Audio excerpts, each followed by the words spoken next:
بے مثال شہنشاہ حسین ہے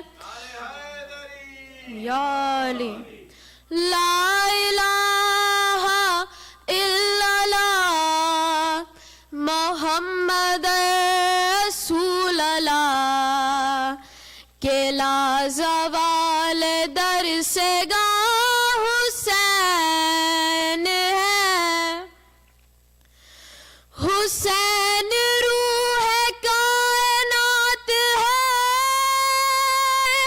حسین فقر معجزات ہے حسین روح کائنات ہے حسین فقر معجزات ہے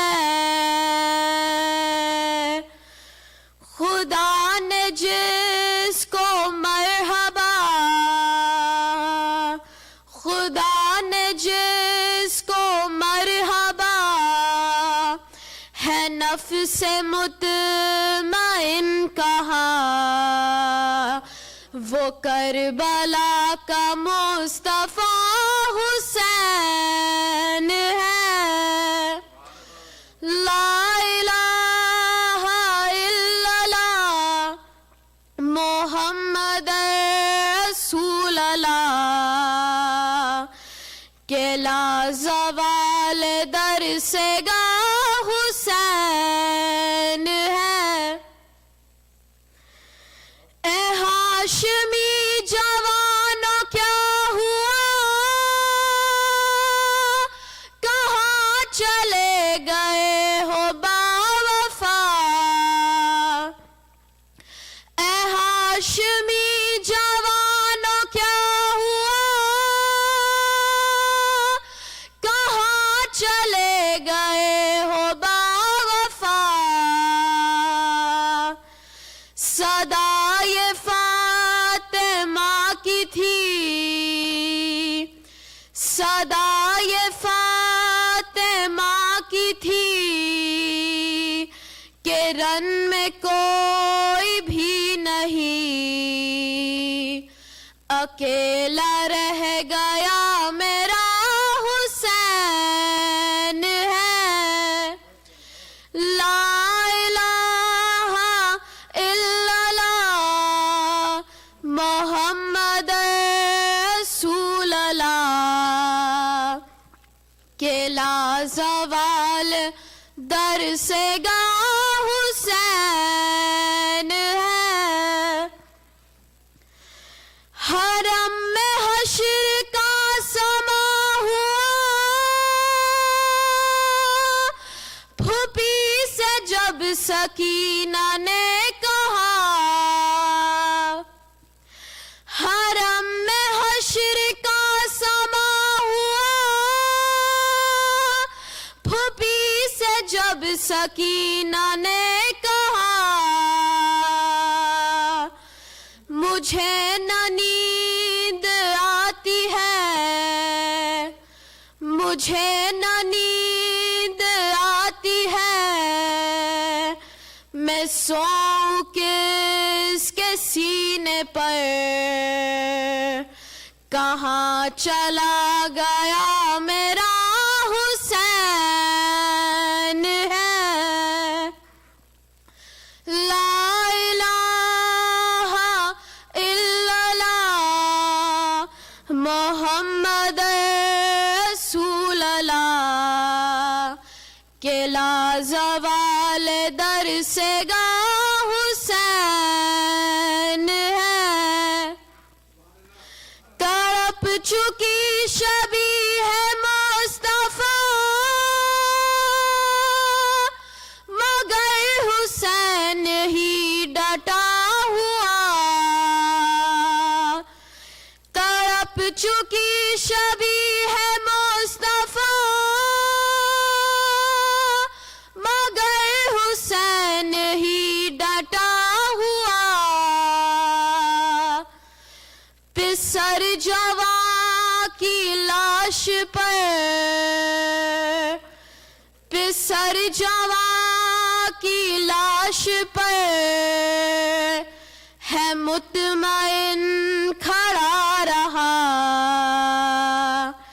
یہ وہ خلیل کربلا حسین ہے، لا الہ الا اللہ محمد رسول اللہ، کہ لا زوال در سے گاہ حسین ہے، اپنے خون کا غسل ملا، کفن ہے جس کا خاک کربلا، اپنے خون کا غسل ملا، کفن ہے جس کا خاک کربلا، دفن بہن نہ کر سکی، دفن بہن نہ کر سکی، ہے دھوپ میں پڑا رہا، یہ وہ غریب شہنشاہ حسین ہے، لا الہ الا اللہ محمد رسول اللہ، کہ لا زوال در سے گاہ حسین ہے، لا الہ الا اللہ محمد رسول اللہ، کہ لا زوال در سے گاہ حسین ہے، صلوات۔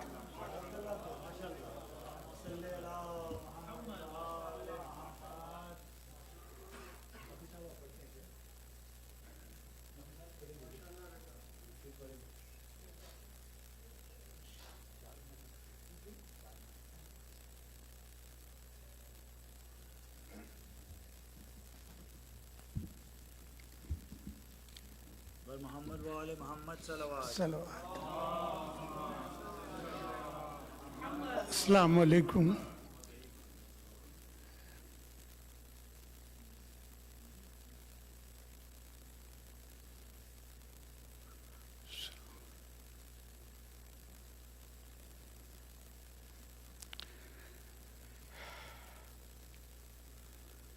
چاند بنی ہاشم کا جس دم مشق سکینہ لایا ہوگا، چاند بنی ہاشم کا جس دم مشق سکینہ لایا ہوگا، فوج نے گھیرا ڈالا ہوگا، چاند گہن میں آیا ہوگا، فوج نے گھیرا ڈالا ہوگا، چاند گہن میں آیا ہوگا۔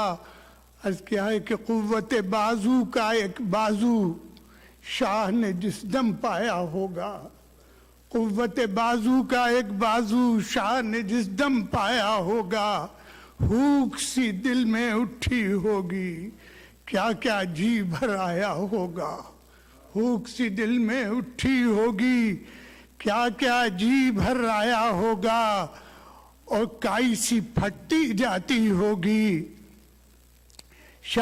کائی سی پھٹتی جاتی ہوگی جنبش ابرو سے فوجوں میں، کائی سی پھٹتی جاتی ہوگی جنبش ابرو سے فوجوں میں، فاتح خیبر غازی خندق شیر اوج یاد آیا ہوگا۔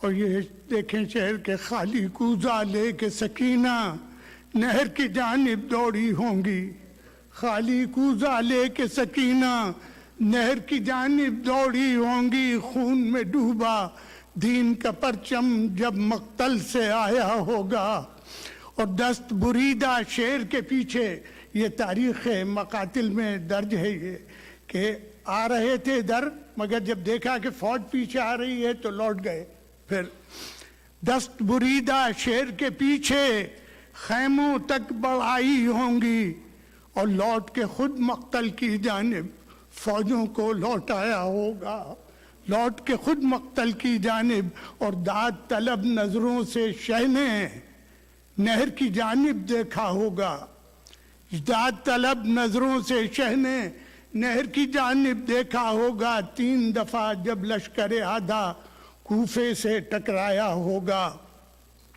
اور بنت علی کے سر سے چادر جب ظالم نے کھینچی ہوگی، بنت علی کے سر سے چادر جب ظالم نے کھینچی ہوگی، جس جس پر عباس کا خون تھا ہر ذرہ تھرایا ہوگا، جس جس پر عباس کا خون تھا ہر ذرہ تھرایا ہوگا، اور خاک اور خون میں لپٹے نقوی جب عباس کو دیکھا ہوگا، زہرا نے آغوش میں لے کر اشکوں سے نہلایا ہوگا۔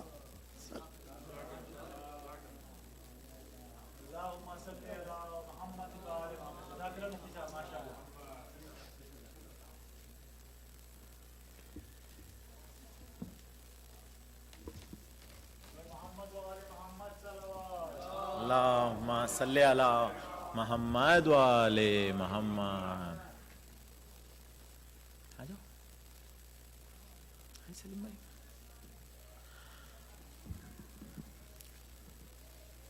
رو سلوات اللہم صلی علی محمد و آل محمد۔ رو رو کہتی تھی بانو یہ دکھیا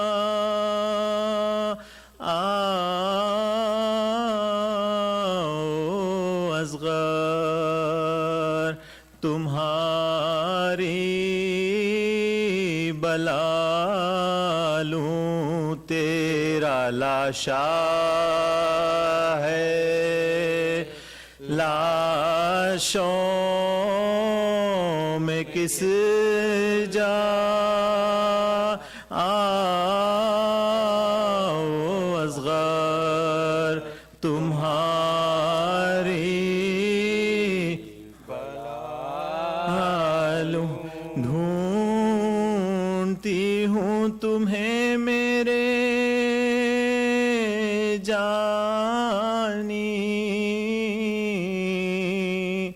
ہو کہاں میرے یوسف ثانی، پیاس میں تم نے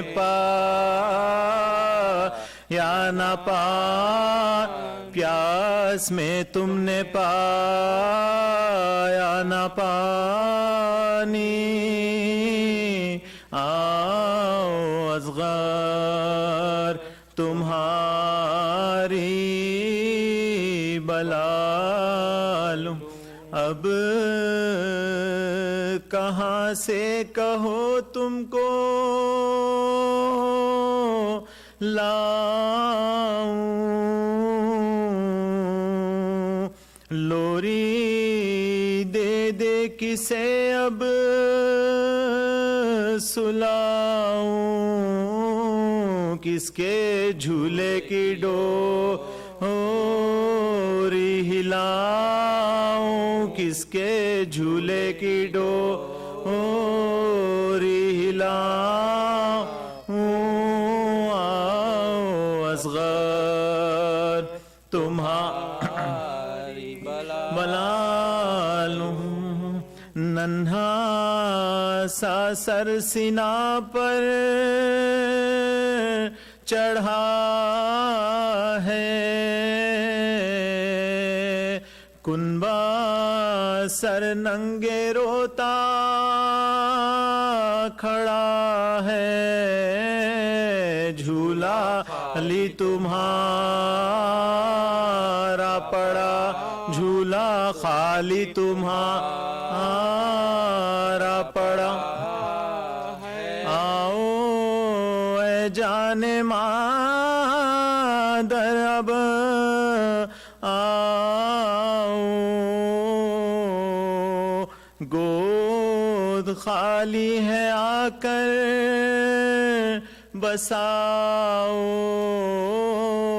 کہیں جنگل میں تم ڈر نہ جا، کہیں جنگل میں تم ڈر نہ جاؤ، آؤ اصغر تمہاری بلا لوں رو رو کہتی تھی۔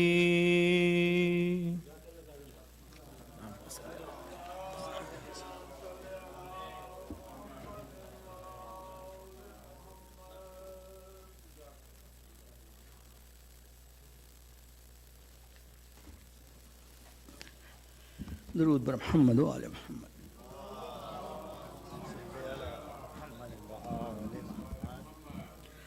مرزا دلگیر کا مرثیہ آج کی مناسبت سے اس سے پہلے اپنے تمام مرحومین کو شامل کر کے بانی مجلس کے مرحومین کے لیے ایک سورہ فاتحہ۔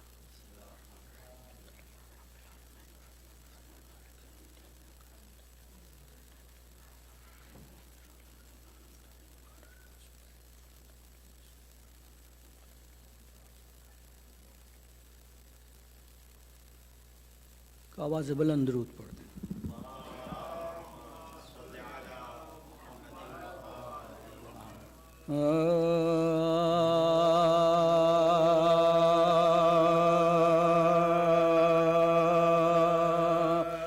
جبرن میں حسین اصغر بے شیر کو لائے، جبرن میں حسین اصغر بے شیر کو لائے، لخت جگر بانوے دلگیر کو لائے، لخت دل لخت جگر بانوے دلگیر کو لائے، جلادوں میں اس صاحب توقیر کو لائے، ہاتھوں پہ دھرے چاند سی تصویر کو لائے، غل پڑ گیا دیکھو شاہ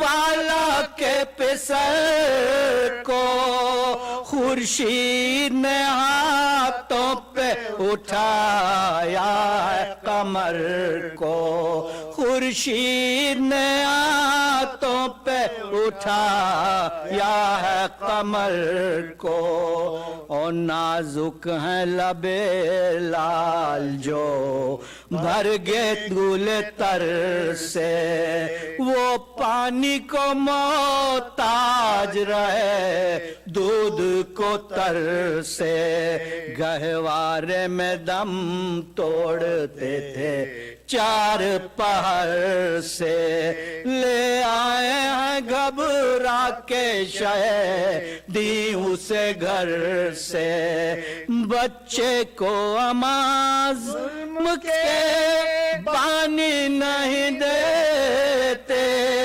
منہ کھولے ہے معصوم وہ پانی نہیں دیتے، منہ کھولے ہے معصوم وہ پانی نہیں دیتے، فرماتے ہیں اے غنچہ دہن اے میرے پیارے، بتلاؤ مجھے کیا میں کہوں اہل جفا سے، گویا نہیں اس وقت زباں فرت حیا سے، کچھ میں نے کبھی مانگا تو مانگا ہے خدا سے، بے پانی کے عرق شرع بے پانی کے مانگے عرق شرم میں تر ہوں، مختار جو کوثر کا ہے میں پسر ہوں، مختار جو کوثر کا ہے اس کا میں پسر ہوں، لیکن تیری مادر پہ تیری پیاس ہے دشوار دروازے پہ سر کھولے کھڑی ہے وہ دل افگار میں نے بھی کیا ہے طلب آپ کا اقرار کرتا ہوں لعینوں سے تیری پیاس کا اظہار پر وہ نہیں دینے کے میرے دل کو یقین ہے اس نہر کا پانی تیری قسمت میں نہیں ہے اس نہر کا پانی تیری قسمت میں نہیں ہے یہ کہہ کے پکارا سعداللہ کا جانی کچھ کہتا ہوں یاروں علی اصغر کی زبانی اب اٹھ نہیں سکتی تابے تشنہ دانی کہتے ہیں کہ ایک بوند پلا دو ہمیں پانی سب خلق پہ احسان حسین ابن علی ہے ہم تم لوگ مسلمان ہو ہم آل نبی ہیں تم لوگ مسلمان ہو تو ہم آل نبی ہیں شبیر نے اس چاند کو ہاتھوں پہ اٹھایا چلے سے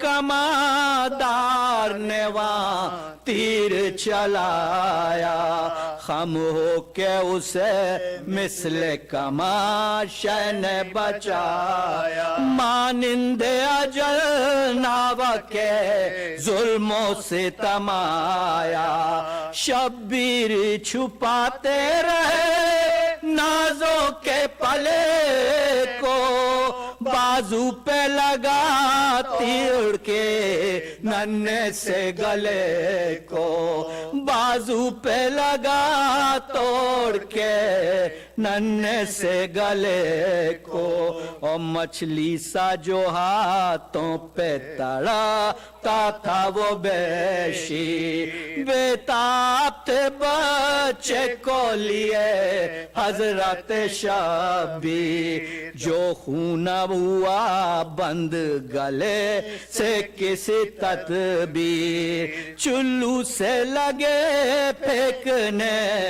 سوئے فلک پیر اس خون کو ملک لے گئے افلاک کے اوپر لکھا ہے کہ قطرہ نہ گرا خاک کے اوپر لکھا ہے کہ قطرہ نہ گرا خاک کے اوپر جب تیر کو معصوم کی گردن سے نکالا دنیا سے سفر کر گیا وہ ہنسلیوں والا چلا کے عجب درد سے روئے شاہ والا نزدیک تھا ہو جائے کلے جاتا ہو بالا نزدیک تھا ہو جائے کلے جاتا ہو بالا غل تھا کہ اب امت کا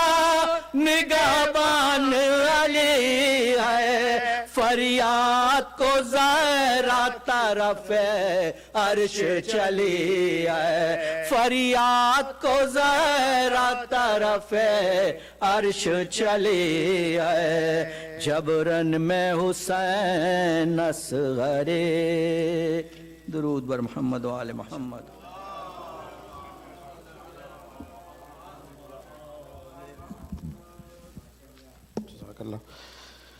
Mu'minin, there are a few announcements. Inshallah, tonight at 1:30 a.m.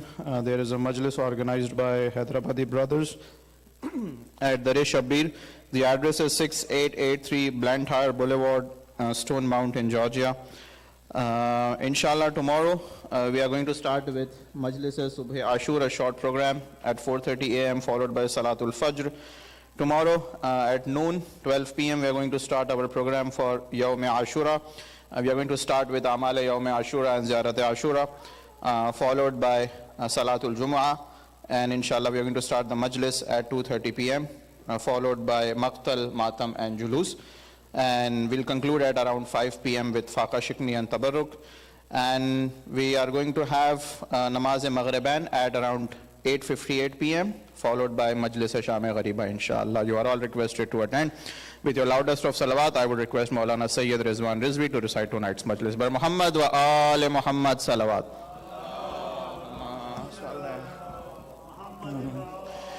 You are all requested to come a bit forward, inshallah. So the people who come later, they have ample space, inshallah. Bar Muhammad wa Ali Muhammad awaz baland salawat.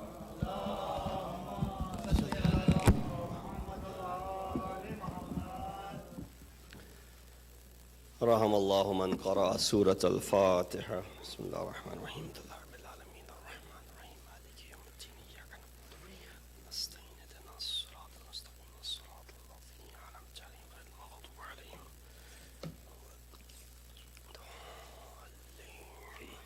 Please recite another Surah Fatiha for the marhumin of tonight's sponsors.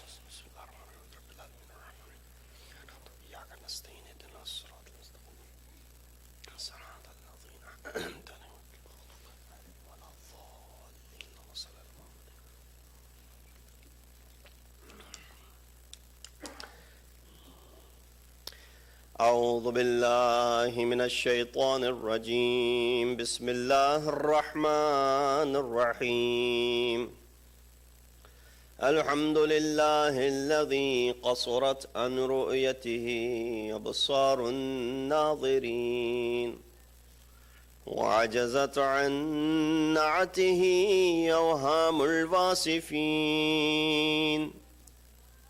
الحمد لله رب العالمين الصلاة والسلام على أشرف الأنبياء والمرسلين خاتم النبيين أبي القاسم محمد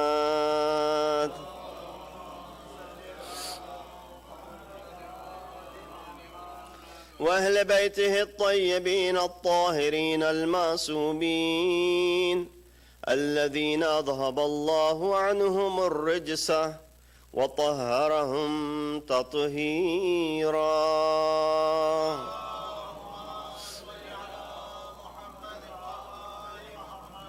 أما بعد فقد قال الله تبارك وتعالى وقوله الحق وهو أصدق القائلين بسم الله الرحمن الرحيم يا أيتها النفس المطمئنة ارجعي إلى ربك راضية مرضية فادخلي في عبادي وادخلي جنتي صدق الله العلي العظيم صلوات بجمع.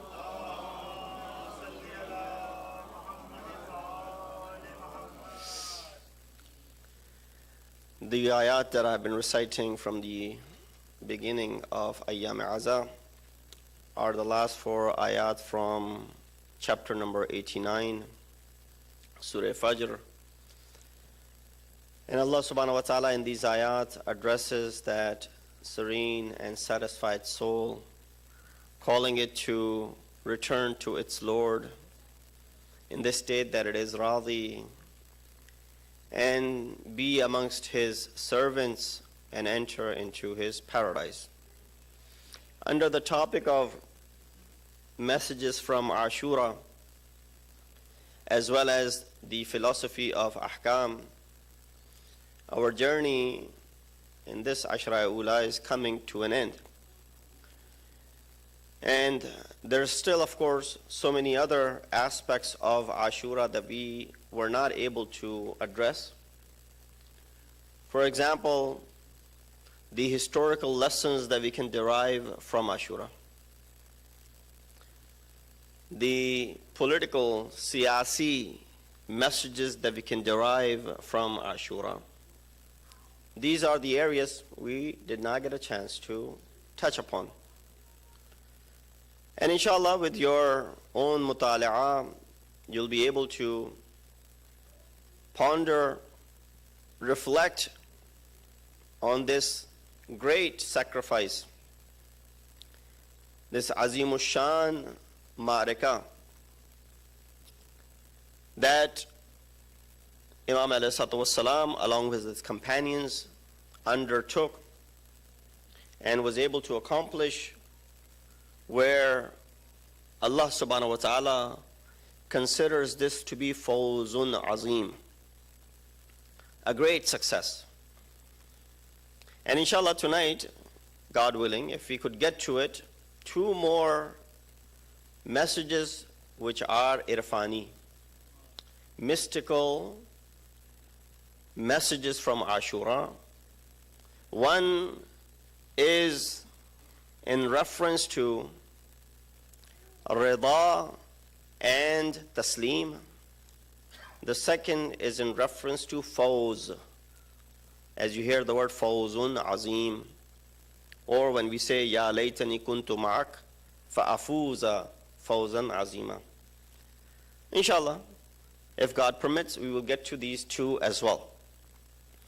But one of the philosophies behind the last portion of this ayat, where Allah says fadkhuli jannat wadkhuli jannati, because in Arabic you have a conditional statement and then you have the jawab shart, the answer to that conditional statement, and we have that in our languages as well.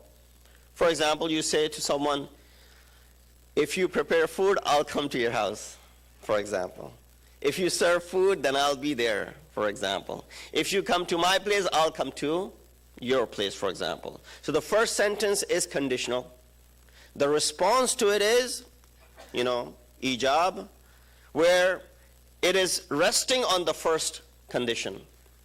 Allah subhanahu wa ta'ala in these ayat also said, after mentioning ayyatuhan nafsul mutmainna, it said, there's this fi'li amr, irji'i, return to your Lord, in the state that you're razi and your Rabb is razi with you, fadkhuli. This is jawab shart, that return and then become amongst my servants. Although becoming servants should be shown in this world, it doesn't hold meaning to be the servants of Allah subhanahu wa ta'ala in the hereafter. And then when it says wadkhuli jannati, and enter my paradise, this is also understood because Allah subhanahu wa ta'ala is calling this person toward himself. Calling toward himself means what? Calling him towards paradise. So with that said, what is the maqsad and the purpose behind this jannat that Allah has created? Aside from the fact that, in Surah Dahar or in other ayat of Quran where you read about the picture of Jannat which is drawn, that it is a place where rivers are flowing, it is a place where you'll be reclining on these couches, it is a place where mimma tashtahi, whatever you demand will be brought to you, it is a place where hurul ain will be there, it is a place where ghilman will be serving you. All of these are different, pictures of paradise that are mentioned in Quran on numerous places. This is there, of course, just for taqarrub dhihni, meaning bringing our dhihn as close to it as possible. Like for example, you visit a beautiful place in the world, and then you say, well, it looks similar to, what we have here in Atlanta? It's similar to that. But of course, much better than that.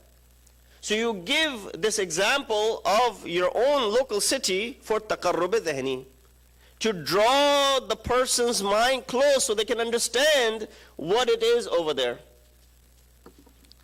We don't know what's in paradise.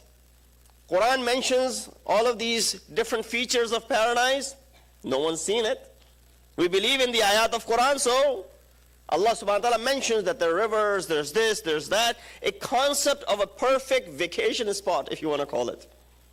Right? When you want to get away from everything, and you want to rest and you want to have vacation, A beautiful place where there aren't any worries. You don't have to worry about the day-to-day activity. You don't have to worry about job. You don't have to worry about anything else that keeps you occupied in your regular daily routine, right? You're away from all of that. That's what the concept of Jannat is. But what is the reality and the philosophy behind Jannat and Jahannam? Let's throw that in there as well. Why did Allah subhanahu wa ta'ala create Jannat and Jahannam? 3 possible answers that are given. Number 1 is that many of us, as I gave this example just the other day as well, many of us pray because we want to go to paradise and Jannat. Many of us refrain from haram because we want to avoid going to Jahannam.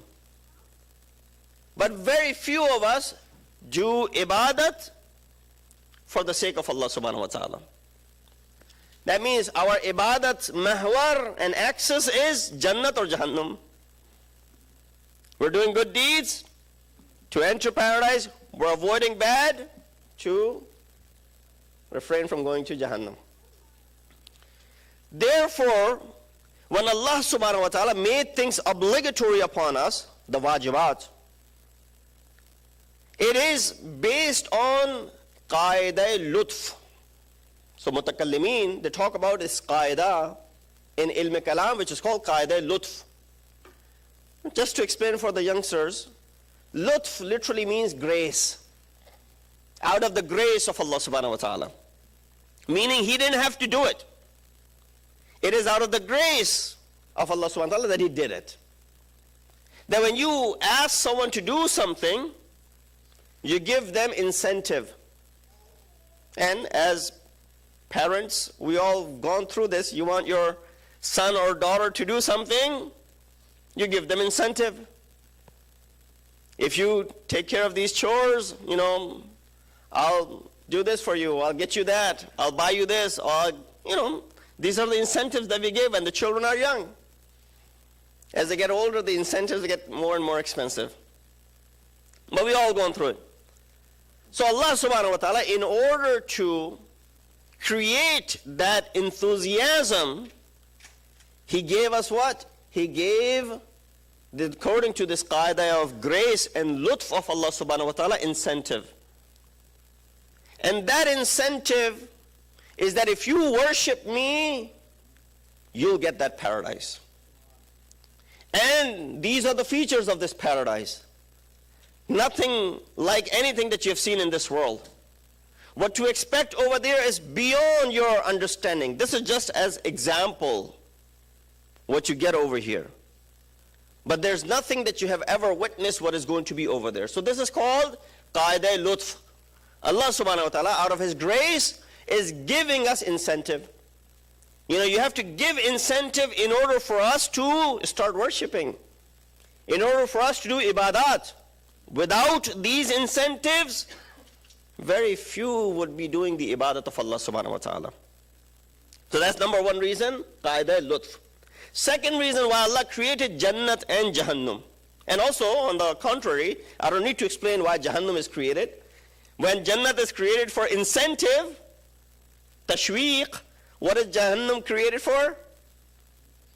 To threaten you, to warn you, for inzar, right? As a warning, that if you go down this path, then Jahannam is your resting place.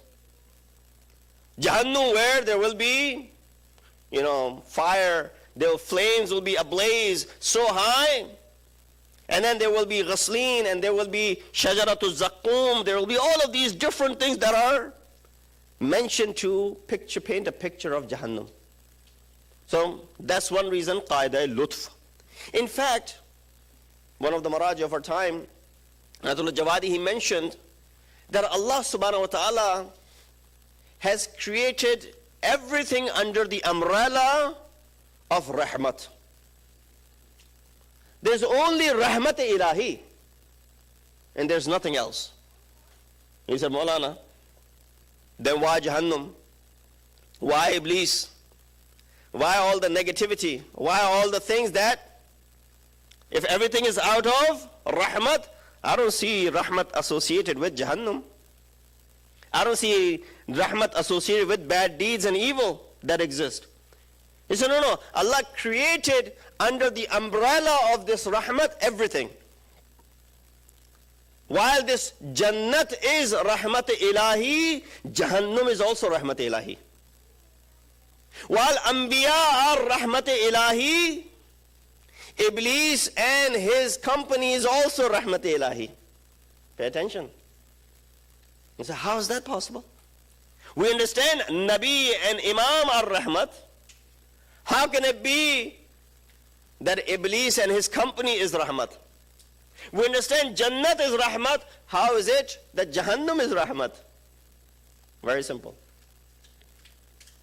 Allah subhanahu wa ta'ala, by giving you the pain, when you feel pain, what do? Immediately you look for the reason behind this pain. If the head is hurting, you treat it with a medicine. If there's pain in the stomach, if the pain in the back, if there's a pain somewhere, you right away try and treat it. Imagine you didn't feel any pain, but the illness was there. There will come a time that you're unable to treat it. So from this regard, pain is what? Rahmat ilahi. Because if you didn't feel the pain, you would not go after the cure. Pata chala andar hi andar wo बढ़ता गया और cancer की शक्ल में बाहर आया, then it's too late to treat. लेकिन जैसे ही पता चल गया कि there was something, right away you go after the treatment.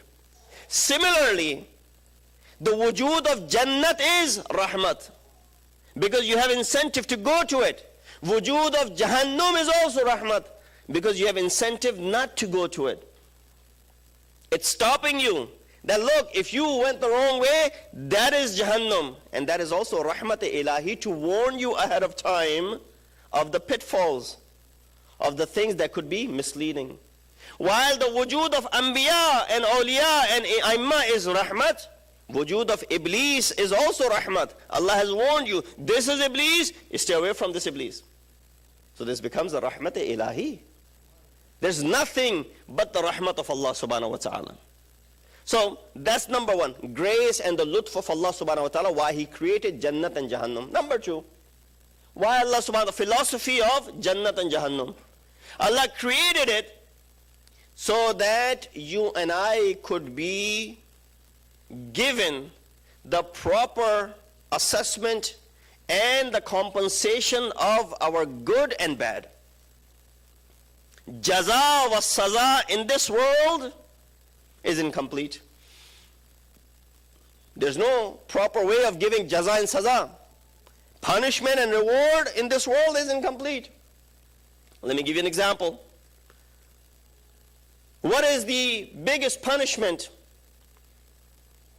The law of land suggests that when someone commits a crime of killing someone, capital punishment, right? They will be given tooth for tooth, and death is death penalty. Person who took one person's life, what is the biggest punishment? Death penalty. Person who took thousands of lives, what's the biggest punishment? Is the crime of both of these individuals equal? Someone who killed one person, someone who took thousands of lives, like Saddam. Not only ordinary lives, but the cream of ulama. Hundreds and thousands of ulama that he killed. Definitely the person who took one life did commit haram, but the one who took thousands of life, his punishment cannot be justified in this land. So the actual punishment will be in Jahannam. That's the philosophy of Jahannam. Similarly, when you act righteously in this world, the jaza and the reward you get in this world is not appropriate and is not adequate. Therefore, paradise and Jannat is created so that you could be properly compensated over there. That is the maqsad, why Allah subhanahu wa ta'ala created it. And the third reason for philosophy of Jannat is that Allah subhanahu wa ta'ala wants to show you embodiment of your actions. tajassume amal. Things that you do over here, you see the embodiment of those actions in the hereafter. So the example in front of us is the person, the ayat of Quran in Surah Hujurat, when it says that if you do a ghibat, it is as if you are consuming the flesh of your dead brother. فَكَرِهْتُمُوهُ أَنْ يَأْكُلَ لَحْمَ أَخِيهِ فَكَرِهْتُمُوهُ. That you are consuming the flesh of your dead brother. Consuming the flesh of your dead brother is the embodiment of ghibat in this world. Every time you do ghibat in this world, in the hereafter, it is consuming the flesh of your brother. So a person came to Prophet in the month of Ramadan. Rasulullah offered food. Lady said, "Oh Rasulullah, I'm fasting." And Rasulullah said, "No, go ahead and eat. You broke your fast." He said, "No, wallahi, I did not eat or drink anything. Did not do anything that would invalidate my fast." Rasulullah said, "Just before coming here, you committed ghibat. Have you not?" He said, "Yes." He said, "I can see the athar of you consuming the flesh of your brother. Your fast is gone." So that is the reason why Allah subhanahu wa ta'ala has created this Jannat. Fadkhuli Jannati. Last note on this. As I said, this will be the last on the series. Nowhere in Quran did Allah subhanahu wa ta'ala said, "My Jannat," except here.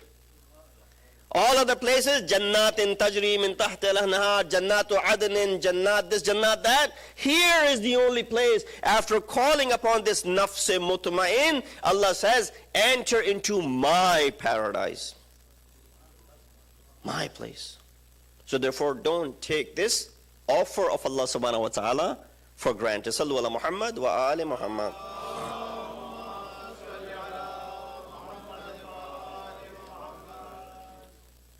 So make sure that we are able to, with these incentives that are given to us, offer and perform things that are expected of us. A lot of time we let the good deeds for those who are elderly. They'll perform it when they get old. Maulana, kids are kids, let them be. They'll make mistakes, they'll make mistakes and they'll learn from their mistakes. No, why do we need to impose deen so much onto them from the very beginning? Why do they have to do this? Why do they have to do that? And if someone on their own becomes inclined toward religion, that is also shocking for people. If a boy from young age start wearing beard and start attending Jum'ah, instead of encouraging, I've seen families discourage. Kya ho gaya tumhe? Maulana ho gaye ho kya? As if keeping a beard is only associated to those who are ulama deen. Or if a girl starts observing hijab, unlike everyone else in their family who doesn't observe hijab, right away they'll start questioning. They themselves don't do it, they're going to go ahead and discourage this poor girl. No, if you're not doing it, fine. It's not fine, but if you're not doing it, at least don't stop others from doing it. Right away, these are alarms, for example. Where have you been hanging out these days? Who you've been seeing these days? That now all of a sudden, you want to go to masjid and you want to go to Imam Barga. Because we have this qaida of tawbah, that you do everything that you can, and then we'll do tawbah towards the end. Right? Tawbah at the end. Why do you do tawbah today? No, tawbah is for today. Shair said, tawbah kardan dar javani shivae paigambarist. Waqt piri gurge zalim mi shavat parhezgar. Tawbah kardan dar javani. Doing tawbah, this much Farsi, I'm sure many of you understand. Tawbah kardan dar javani. Javani mein tawbah karna. Shivae paigambarist. Shiva, tariqa, method. Paigambar, of paigambar. So when you do tawbah in Javani, you are following the path of paigambar. Waqt piri, when you get old, at the time of old age, gurge zalim. an oppressive, a zalim wolf, mi shavat parhezgar. Even that becomes pious and muttaqi and parhezgar. It starts avoiding wrong things. So keep this tawbah for a young age. Don't delay it, when I'm so-and-so age and I'm going to be that old, for example. So inshallah, that is the culture that we want to inculcate and teach and bring about. There are many aspects of the social life that I wanted to address, especially because there are a lot of youth sitting over here. It's very important in your life that how you choose and who you choose as your friends. Because either you recognize people by traveling with them or by testing them with money, and then there's certain people you can't even figure out after traveling with them. So when someone asks, Amirul Mu'mineen, how do I recognize so-and-so as a good friend or not? I traveled with them, I couldn't figure anything out. I lent money, I could not figure it out. Imam said, look at his friends. Look at his friends. That will lead you to what kind of person this is, if nothing else helped.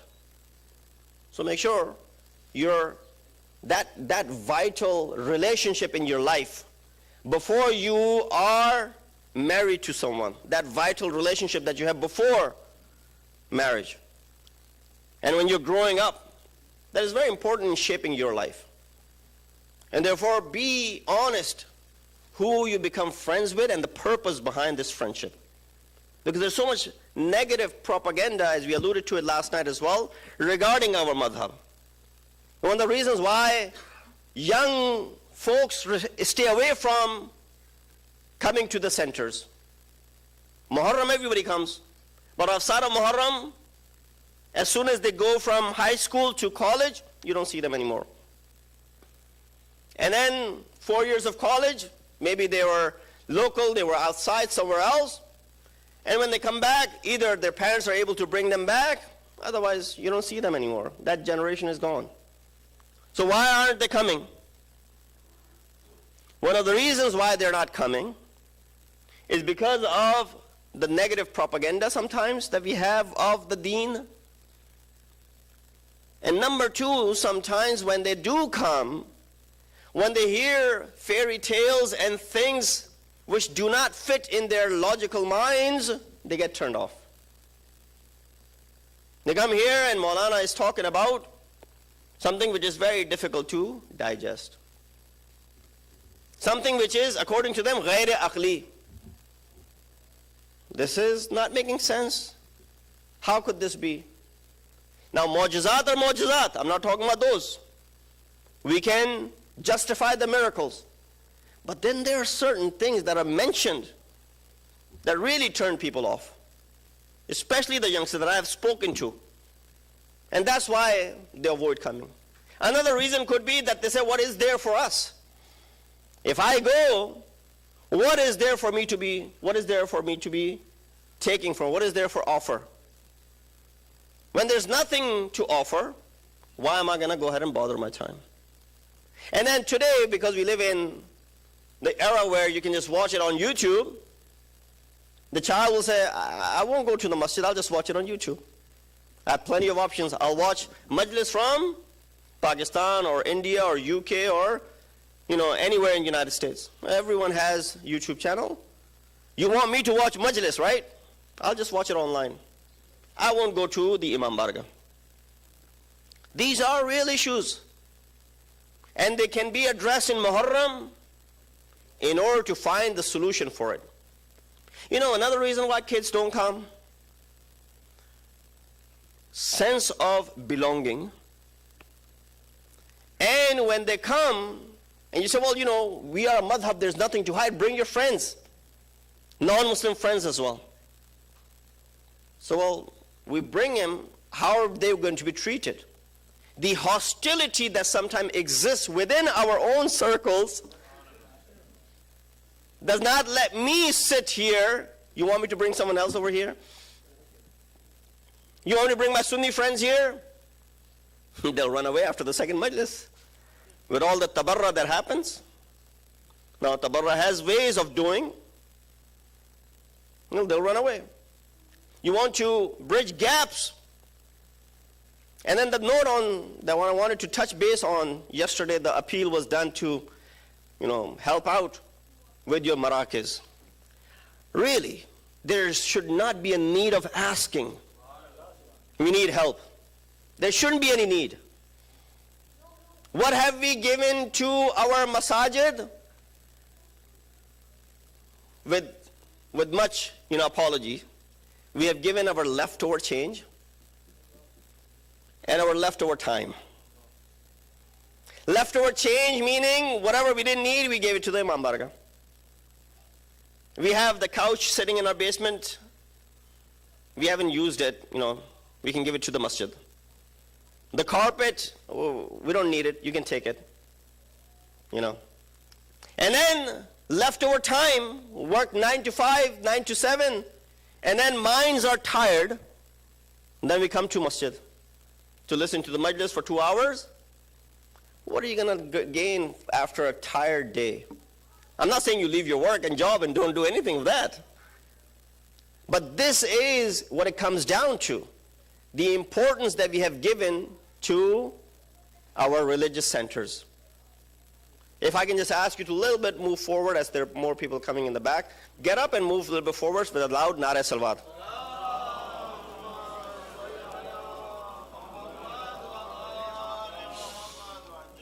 There was an appeal that, mashallah, community is growing every year.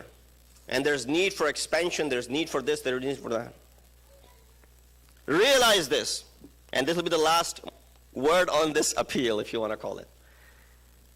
If your house has better carpets, if your house has better tiles, if your house has better bathrooms than your religious center, then you have really failed somewhere.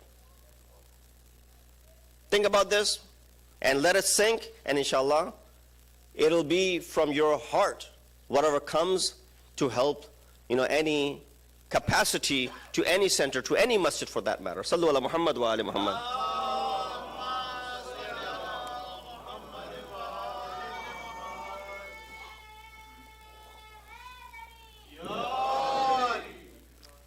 Two things that I said I will talk about tonight as far as the messages and Payam Hai Ashura. One of the irfani and mystical dimensions of Ashura is Raza and Taslim. What you found in every single person who was present in Karbala, Razi biqadri wa qada. They were razi. They were satisfied. As we've been reciting in these ayat, Raziyatan Marziya. You see that in the kalam of Sayyid al-Shuhada, Ridan biqazaihi. And this would have been a perfect segue into the Masa'ib. Because who was Imam carrying when he said that? Shahzada Ali Asghar. Rizan biqazaihi wa tasliman li amrih. Both of the words of Raza and Taslim came in together. Raza is a point or a place. Of course, we say it differently in our Urdu or Farsi. We say Raza or Reza in Farsi, or Reda with a Dwad in Arabic.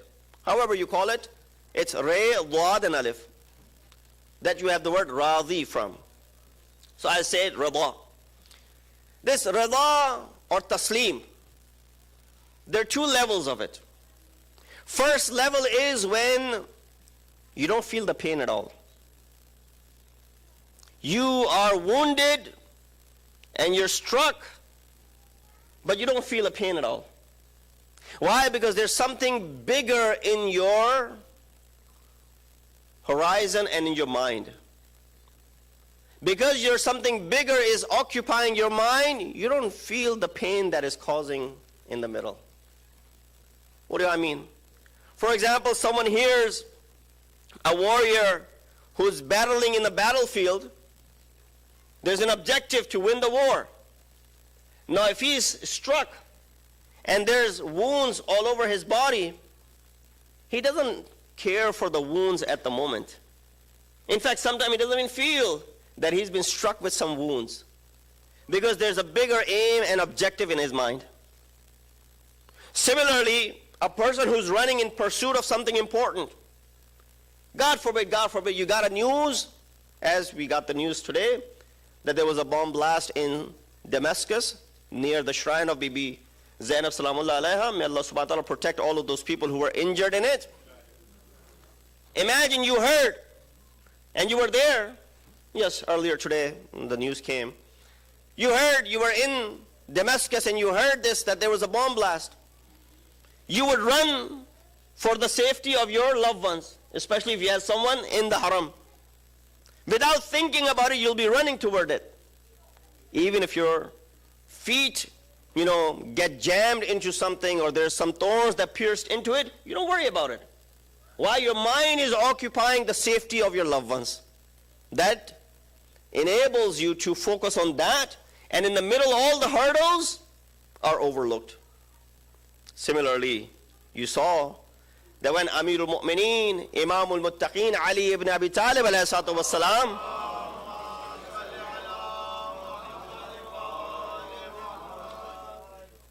was struck with an arrow, and they tried to pull it, it was painful. He said, wait until Ali starts praying. When Imam stood for Salat, they were able to pull the arrow out without Imam making any grunts or feeling any pain for it. Why? Because Ali was so much into the ibadat, viewing and witnessing the jamal and the kamal of Allah subhanahu wa ta'ala, they didn't care for his personal pains. But the same Ali who is so busy in viewing the kamal and the jamal of Allah subhanahu wa ta'ala, if a beggar comes asking for zakat, Ali is not heedless of him either. So that's where you don't even feel the pain. You go through with it. That is the first level and the highest level of radha. Second level of radha is lower than that, where you do realize the challenges, you do feel the pain, but you're still willing to go through with it. You're razi with the treatment that the doctor has suggested for you. The intensity of the love is less in this second level. Doctor said, we need to go and do surgery on this. It's a painful surgery. But inshallah, after this, you'll be able to walk better. So knowing that it is painful, you're going to go through it for the sake of having a better future ahead. Children are the optimum example of this. That you tell them, eat this medicine, drink this medicine. Now they're making it in better flavors so that it's the liking of the kids. But I remember growing up, eating those medications which didn't taste that good at all. But you drink it, you take this sour pill, because you know that it'll be guaranteeing that you'll get better afterwards. So that is the second level of this radha. That's why in Hadith Qudsi, Kalam of Allah subhanahu wa ta'ala, he said, Man lam yarda biqada'i wa lam yu'min biqadari falyaltamis ilahan ghairi. Whoever is not satisfied with my qada and qadr, whoever is not razi with that which I have decreed, then go ask for another Rabb aside from me. Go look for another Rabb. If you want me to be your Rabb, then you should be razi bil qadri wal qada. Whatever destination Allah subhanahu wa ta'ala has written for you. And that is why it's not easy to attain that razayat of Allah subhanahu wa ta'ala. In fact, if you want the razayat of Allah subhanahu wa ta'ala, all you need to do is get the Dukhtar-e Rasul to be razi with you.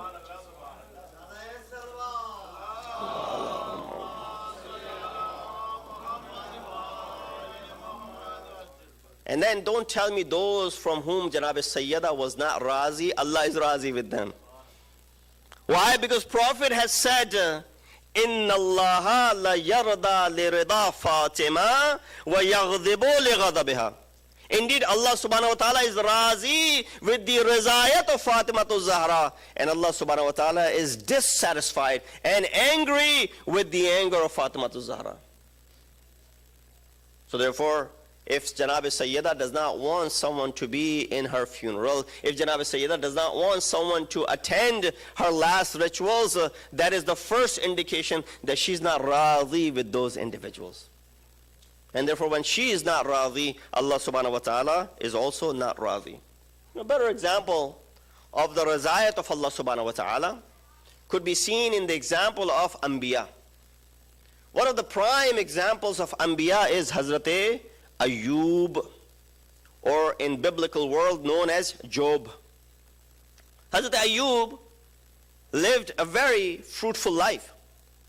He had everything that he could have asked for. He had a family, he had farms, he had a house, he had his health, and of course he was propagating the reason for he was sent to this world. The ayat of Quran talk about it. That when he said, وَإِذْ نَادَ أَيُّوبُ, when he called out to Allah subhanahu wa ta'ala, إِنِّي مَسَّنِيَ الشَّرُّ, or إِنِّي مَسَّنِيَ الشَّيْطَانُ, both ways the ayat has appeared. That when Hazrat Ayyub started facing the difficulties. So there's a riwayah from 6th Imam which said that Shaitan Shaitan said to Allah, the only reason Ayyub alayhi wasalam is satisfied and razi with you and is propagating and mentioning your name is because he has everything. He's living a life, he's affluent, he's got everything that he needs. He doesn't need to worry about day-to-day nitty-gritty that we go through. So that's why he's doing propagation. Now, there could be questions regarding the riwayat, but it has good message in it. You know, some of the tafasir mentioned from our 6th Imam. So then Allah subhanahu wa ta'ala said, okay, to prove that my servants don't do this because of their status. They'll serve me regardless of what their status is.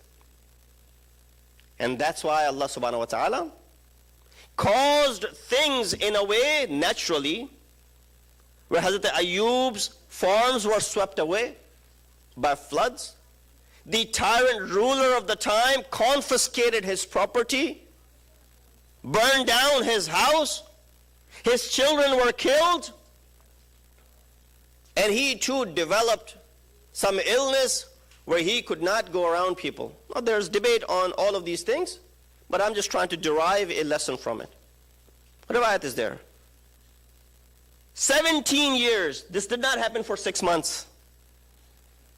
You know, sometimes you and I are laid off for 6 months.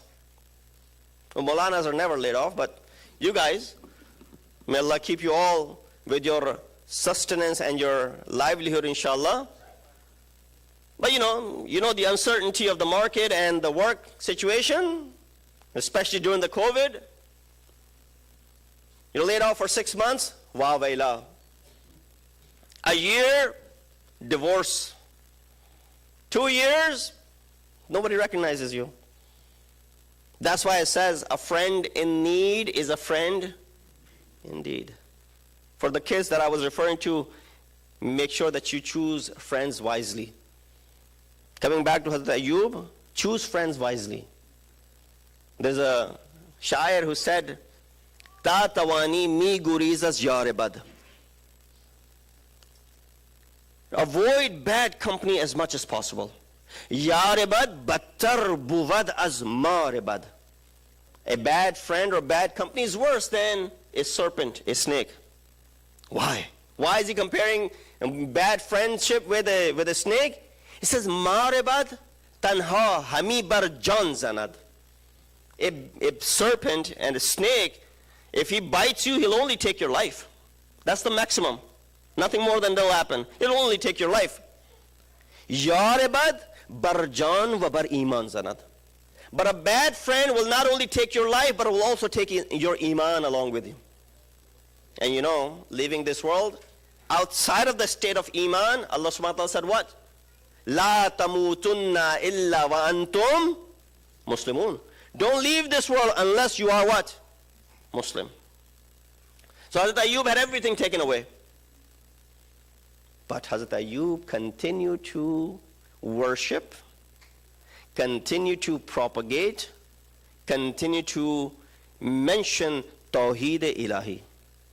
Didn't stop for a second. In fact, if anything, more shukr of Allah subhanahu wa ta'ala. More and more tashakkur and gratefulness and graciousness of Allah subhanahu wa ta'ala. More and more dhikr of Allah on the tongue of Hazrat Ayyub. Allah said to Shaitan, this is my servant. In 17 years, not 6 months to a year or 2 years, 17 years Hazrat Ayyub faced these turmoil and difficulties. And then that tyrant ruler passed away, his lands were given back to him, and everything came back to the way it was before. Did not change one bit as far as the method, as far as the paygam, and the way Hazrat Ayyub was. And the last attribute that I did not get to, fawz, inshallah we'll talk about it. Tomorrow is all about masaib. Won't be any time to discuss that, inshallah, maybe in the majlis of Soyam. Sallu ala Muhammad wa ali Muhammad.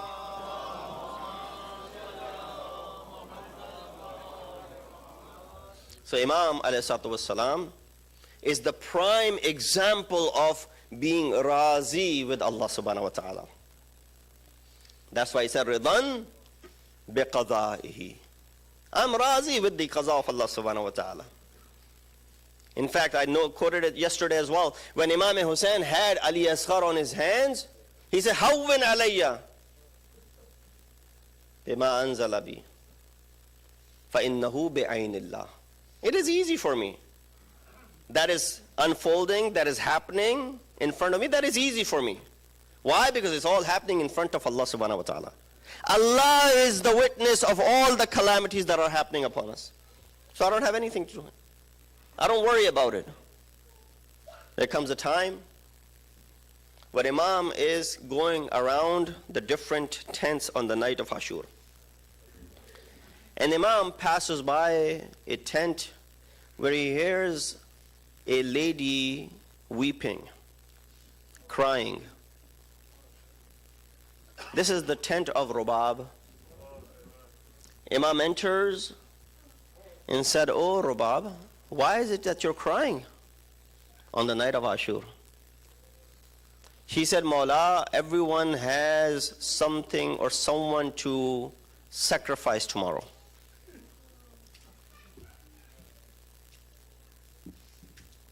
Bhabi, Farwa, or Layla, or Zainab. Everyone has someone to sacrifice. Zainab has on Muhammad, Farwa has Qasim, Layla has Ali Akbar. Abbas said, I will be your sacrifice, O Kulthum. Everyone has someone. I have a 6-month-old, let alone walking to the maqtal, he can barely crawl. And I have a 4-year-old daughter upon whom jihad is not wajib. Imam ne kaha, Rubab, apni qurbani ko kam mat samajhna. Tumhara shish maha wo jihad karega कि जो बड़े बड़े नहीं कर पाएंगे, और तुम्हारी 4 साला वो जिहाद करेगी शाम में कि कोई यजीद का नाम लेवा बाकी ना बचेगा। वो याद है आप लोगों को जब हजरत कासिम का नाम नहीं लिया था तो कहा इमाम ने कि नहीं, तुम्हारा और तुम्हारे भाई असगर का भी नाम है शुहदा में। कहा मौला क्या ये लईन खैमों में पहुंच जाएंगे? इमाम ने कहा नहीं, मैं साथ लेके जाऊंगा। वो वक्त आता है इमाम मक्तल में पहुंचते हैं, इस्तगासा बुलंद किया, इस्तगासे के 3 आसार रूनमा हुए। 2 आसार कल आपके सामने पेश करूंगा। एक असर उसमें से ये था कि खैमगाह से कोहराम बरपा शुरू हो गया। इमाम पलट के आते हैं खैमगाह में, क्या देखा? रुबाब कहती हैं मौला आपने इस्तगासा बुलंद किया, अली असगर ने अपने आप को झूले से गिरा लिया।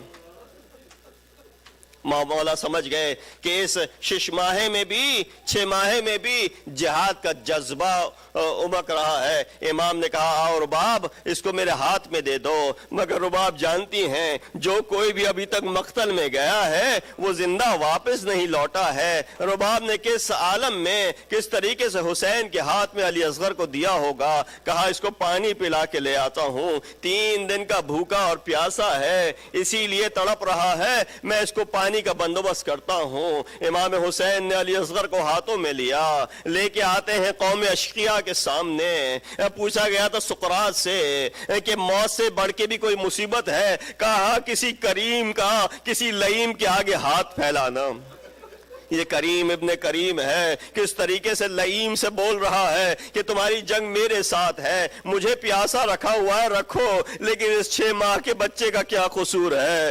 ارے اس کی زبان کو دیکھو, اس کی تشنہ لبی کو دیکھو. امام نے کہا اگر تم اس بات سے خوف زدہ ہو کہ میں اپنے لیے پانی مانگ رہا ہوں. امام نے علی اصغر کو جلتی ہوئی ریت پہ رکھ دیا, اپنے فرزند سے کہا تم اتمام حجت کر دو. ابھی اتمام حجت کا کہا تھا, علی اصغر نے اپنے سوکھے لبوں کے اوپر اپنی زبان کو پھیرا. کہتے ہیں راوی کہ حتیٰ دشمن کی صفوں کے ملعون اپنے منہ موڑ موڑ کے رو رہے تھے کہ یہ ایسا منظر کبھی دیکھنے کو ملے گا. یہاں تک کہ عمر سعد نے کہا اے ارملا اقتا کلام الحسین, اے ارملا حسین کے کلام کو مقطوع کر دو. ارے اس سے پہلے کہ انقلاب آ جائے اس کی صفوں کے اندر. بس یہ کہنا تھا. ہرملا نے وہ تیر نکالا جو سے شعبہ تھا.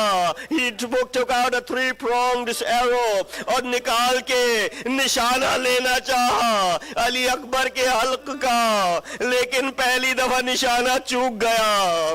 دوبارہ نشانہ لینا چاہا, پھر نشانہ چوک گیا. پھر سر ساتھ کہتا ہے ہرملا اگر کوئی مجھ سے پوچھتا تمام کوفہ میں سب سے بہترین تیر انداز کون ہے تو میں کہتا بلا شبہ ہرملا ہے. ارے تجھے کیا ہو گیا کہ 2 بار تیرا ہاتھ چوک چکا ہے؟ کہتا ہے میں کیا کروں, جب بھی میں تیر کھینچتا ہوں خیمے کے پیچھے سے ایک کالی چادر میں خاتون دیکھتی ہے.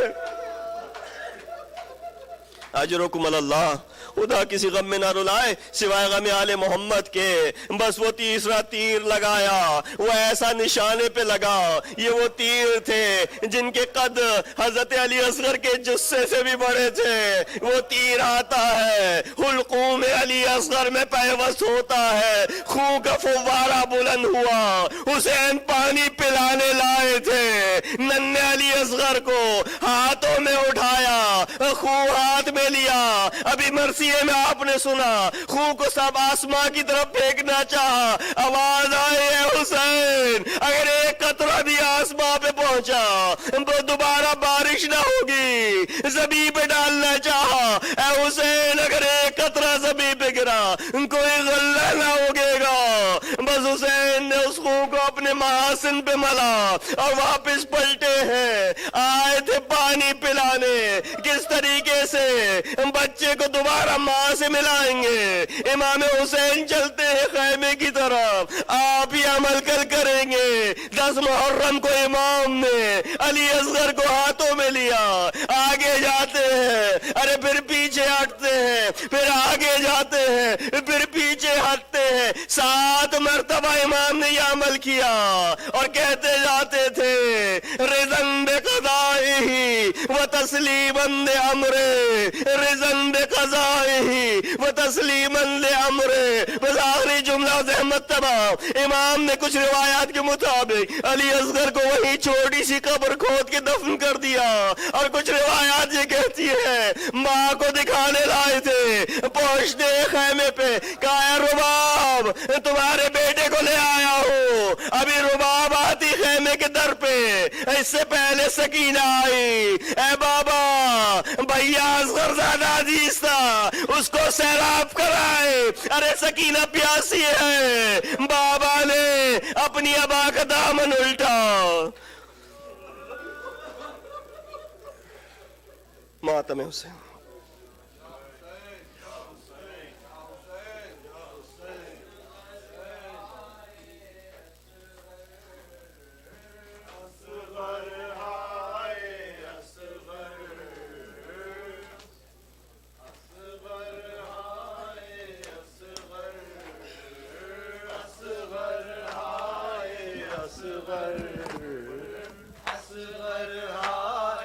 اصغر اصغر ہائے اصغر اصغر ہائے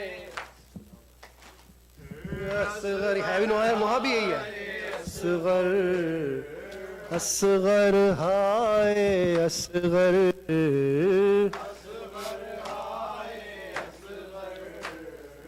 اصغر ہائے اصغر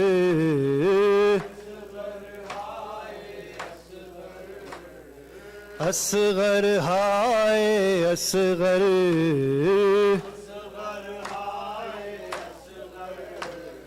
اصغر ہائے اصغر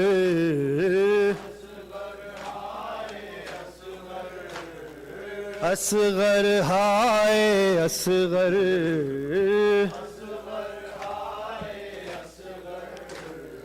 اصغر ہائے اصغر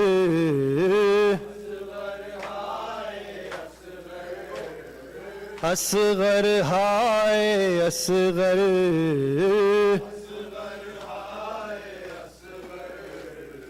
اصغر ہائے اصغر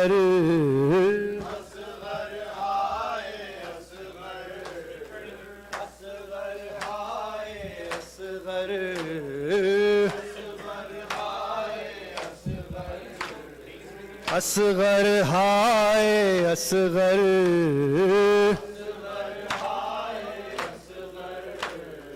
اصغر ہائے اصغر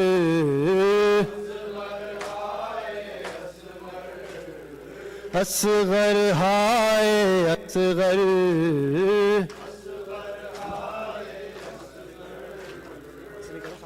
اصغر ہائے اصغر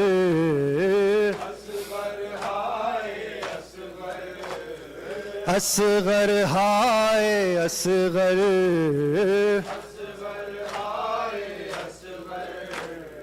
اے 6 مہینے والے تجھ کو میرا سلام اصغر ہائے اصغر ہائے اصغر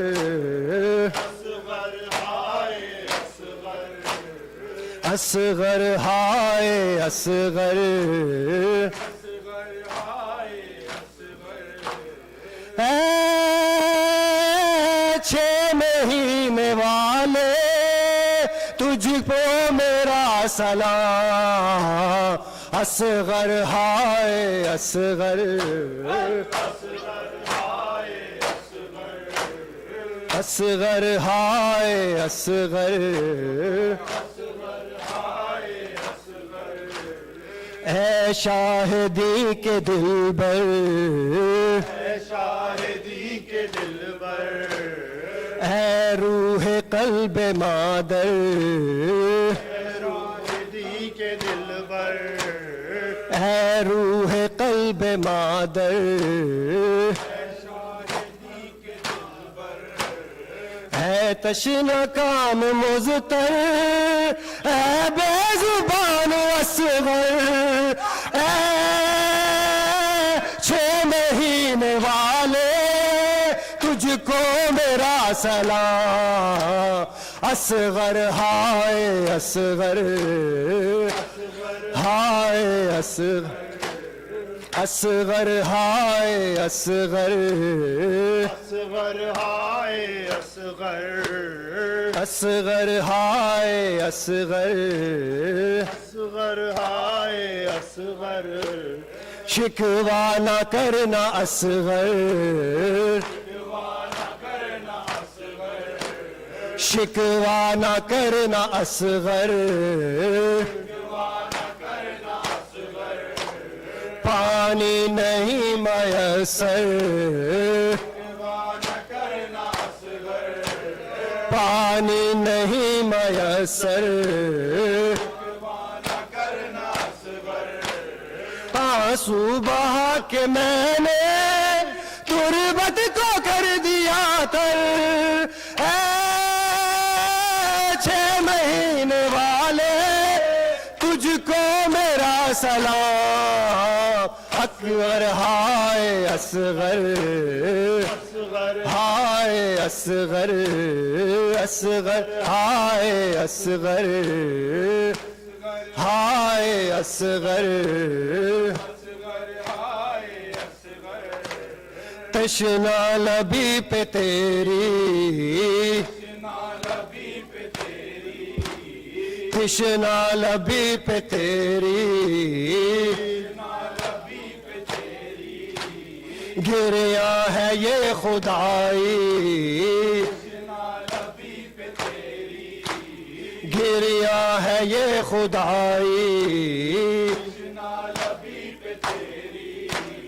مظلومیت نے تیری انسانیت جگائی اے 6 مہینے والے تجھ کو میرا سلام اصغر ہائے اصغر اصغر ہائے اصغر اصغر ہائے اصغر اصغر ہائے اصغر اصغر ہائے اصغر اصغر ہائے اصغر بانو بھی کیوں رہی ہے بانو بھی رو رہی ہے بانو بھی رو رہی ہے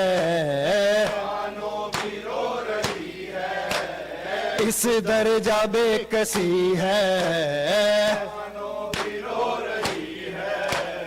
اس درجہ بے کسی ہے اصغر تیری لحد پر خود ماں بھی کہہ رہی ہے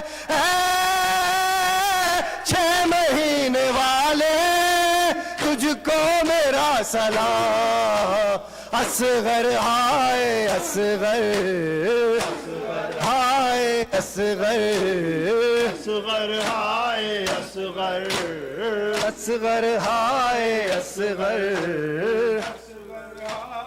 اصغر کیا منزلت ہے تیری کیا منزلت ہے تیری جب میر خستہ تن نے جب میر خستہ تن نے دفنا کے تیرا لاشا فرمایا پر محل میں 6 مہینے والے تجھ کو میرا سلام اصغر ہائے اصغر اصغر ہائے اصغر اصغر ہائے اصغر اصغر ہائے اصغر اصغر ہائے اصغر اصغر ہائے اصغر یاد پسر جب آتی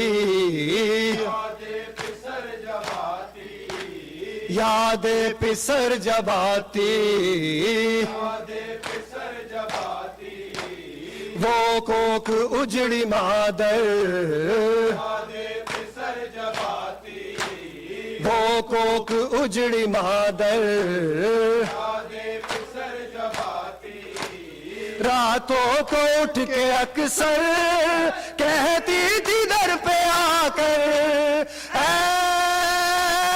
6 مہینے والے تجھ کو میرا سلام اصغر ہائے اصغر اصغر ہائے اصغر اصغر ہائے اصغر اصغر ہائے اصغر اصغر ہائے اصغر تاریخ کربلا کو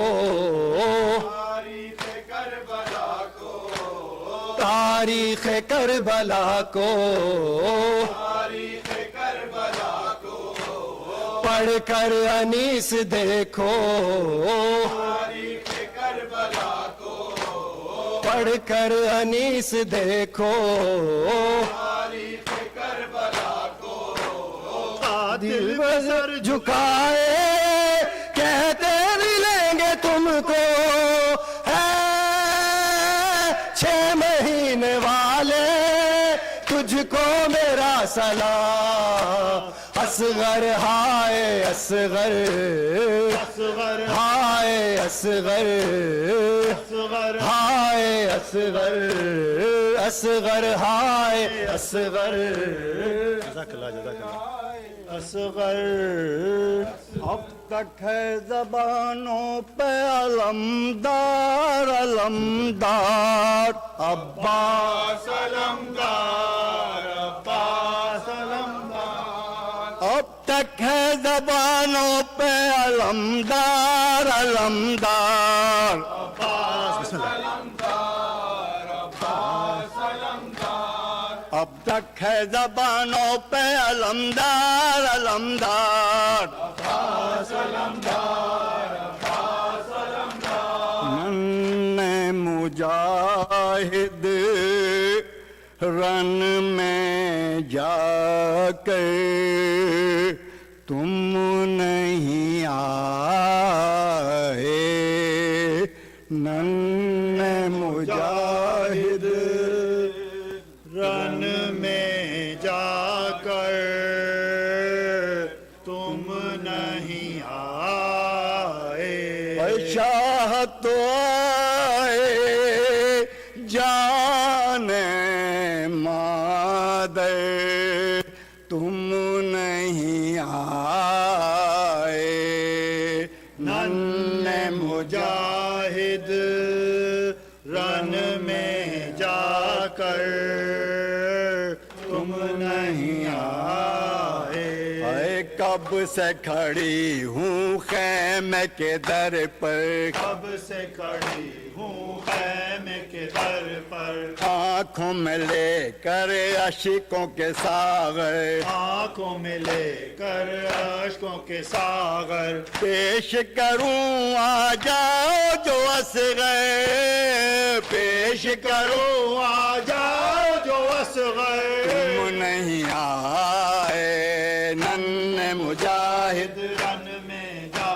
کر تم نہیں آئے نن مجاہد رن میں جا کر تم نہیں آئے ہے تم نے اشاروں میں یہ کہا تھا تم نے اشاروں میں یہ کہا تھا دے دے رضا مقتل کی خدا را دے دے رضا مقتل کی خدا را کر کے فتح میں آؤں گا لشکر کر کے فتح میں آؤں گا لشکر تم نہیں آئے نن مجاہد رن میں جا کر تم نہیں آئے نن مجاہد رن میں جا کر تم نہیں آئے تیر لگا ہے کیا گردن پر تیر لگا ہے کیا گردن پر جو نہیں دیکھا ماں کو پلٹ کر کیوں نہیں دیکھا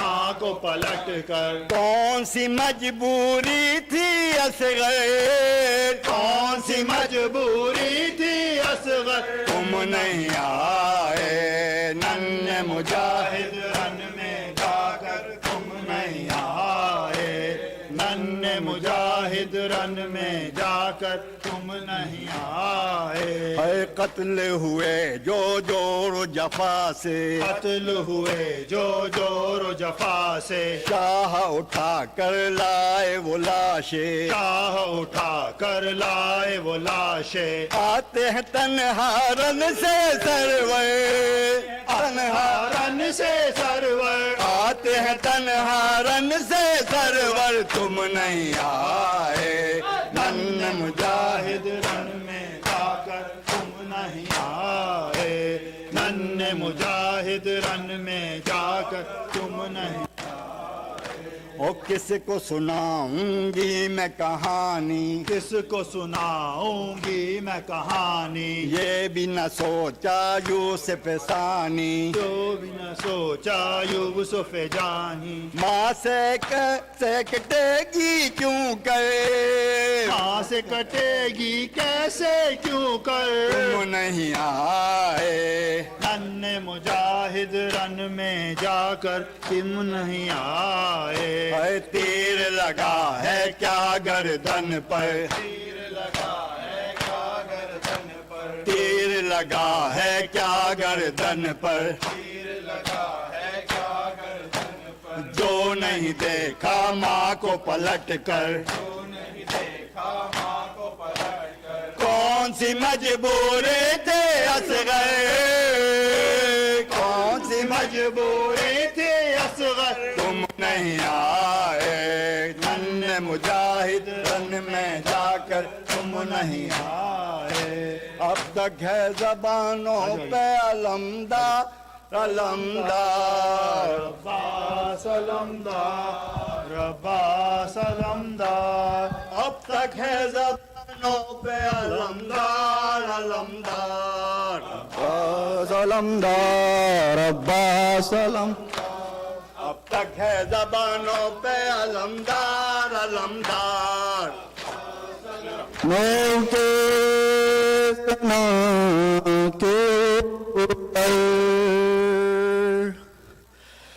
کہتا تھا فر کے سرور ارے گھر لٹ گیا میرا مارا گیا برادر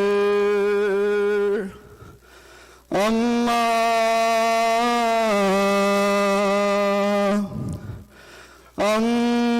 غریب ہوں میں اماں غریب ہوں میں اماں غریب ہوں میں اماں غریب ہوں میں اماں غریب ہوں میں اماں غریب ہوں میں اماں غریب ہوں میں اماں غریب ہوں میں اماں غریب ہوں میں ماں غریب ہوں میں اماں غریب ہوں میں اماں غریب ہوں میں اماں غریب ہوں میں اماں غریب ہوں میں اماں غریب ہوں میں اماں غریب ہوں میں اصغر کے خون سے میں نے دیکھو وضو کیا ہے اس امتحان میں اس نے بھی سرخرو کیا ہے اس کی لاد بنا کر اماں غریب ہوں میں اماں غریب ہوں میں اماں غریب ہوں میں اماں غریب ہوں میں اماں غریب ہوں میں کس قدر ہوں پیاسا اماں بتاؤ کیوں کر سوکھا گلا تھا اتنا چلتا نہیں تھا خنجر قبضے میں رکھ کے کوثر اماں غریب ہوں میں اماں غریب ہوں میں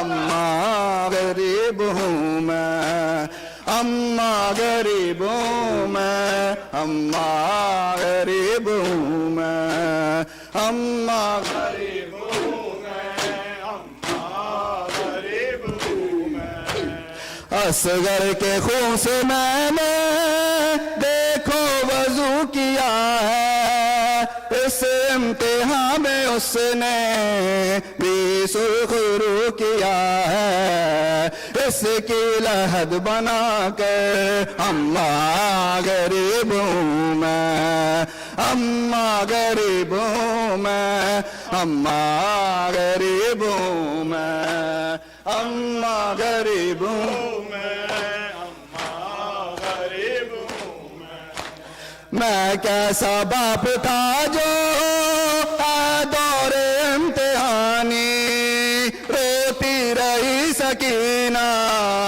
میں دے سکا نہ پانی آئے یقین کیوں کر اماں غریب ہوں میں اماں غریب ہوں میں اماں غریب ہوں میں اماں غریب ہوں میں اماں غریب ہوں میں برچھی جواب سر کے سینے سے میں نے کھینچی انصار و اقربا کی قاسم کی لاش دیکھی ابن امیر ہو کر اماں غریب ہوں میں اماں غریب ہوں میں اماں غریب ہوں میں اماں غریب ہوں میں برچھی جواب سر کے سینے سے میں نے کھینچی انصار و اقربا کی قاسم کی لاش دیکھی ابن امیر ہو کر اماں غریب ہوں میں اماں غریب ہوں میں اماں غریب ہوں میں اماں غریب ہوں میں اماں غریب ہوں میں اماں غریب ہوں میں اماں غریب ہوں میں اماں اماں غریب ہوں میں اماں غریب ہوں میں گوڑوں کے ڈھونڈنے سے پامال ہو چکا ہوں کیا اب بھی میں وہی ہوں حیران ہوں سوچتا ہوں ناکا بنے پیمبر اماں غریب ہوں میں اماں غریب ہوں میں اماں غریب ہوں میں اماں غریب ہوں میں جیو اماں غریب ہوں میں اماں غریب ہوں میں اماں غریب ہوں میں یا حسین یا حسین فاطمہ زہرا فاطمہ زہرا فاطمہ زہرا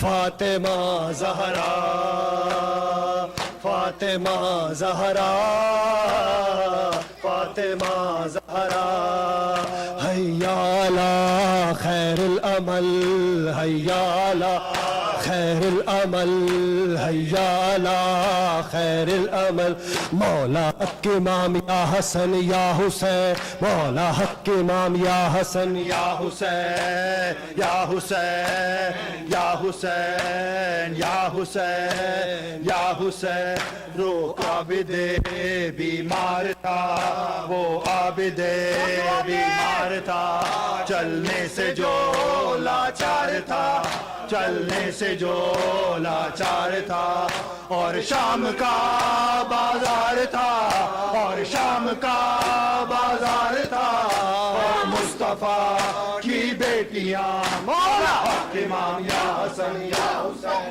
مولا حق امام یا حسن یا حسین مولا حق امام یا حسن یا حسین وہ اصغر بے شیر تھا وہ اصغر بے شیر تھا اور حرملہ کا تیر تھا اور حرملہ کا تیر تھا پیاسا گلا کیوں کر چڑھا پیاسا گلا کیوں کر چڑھا قدری علی اور آسماں مولا حق امام یا حسن یا حسین مولا حق امام یا حسن یا حسین یا حسین یا حسین یا حسین یا حسین وہ اصغر بے شیر تھا وہ اصغر بے شیر تھا اور حرملہ کا تیر تھا اور حرملہ کا تیر تھا پیاسا گلا کیوں کر چڑھا پیاسا گلا کیوں کر چڑھا درزی زمین اور آسمان مولا حق امام یا حسن یا حسین مولا حق امام یا حسن یا حسین یا حسین یا حسین یا حسین یا حسین یا حسین یا حسین پیاسے گلے خنجر چلے پیاسے گلے خنجر چلے چادر چھنی خیمے جلے چادر چھنی خیمے جلے عباس کے پرچم تلے عباس کے پرچم تلے روتی رہیں سیدانیاں مولا حق امام یا حسن یا حسین مولا حق امام یا حسن یا حسین مولا یا حسین یا حسین یا حسین یا حسین یا حسین یا حسین یا حسین یا حسین یا حسین یا حسین حسین مولا حسین مولا مولا مولا مولا مولا مولا مولا مولا محمد وآل محمد.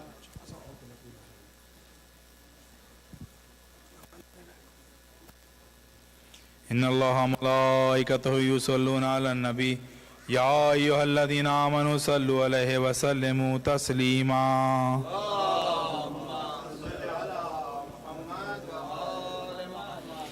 الله أكبر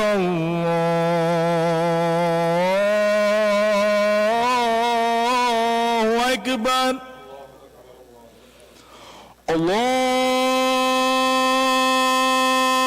الله أكبر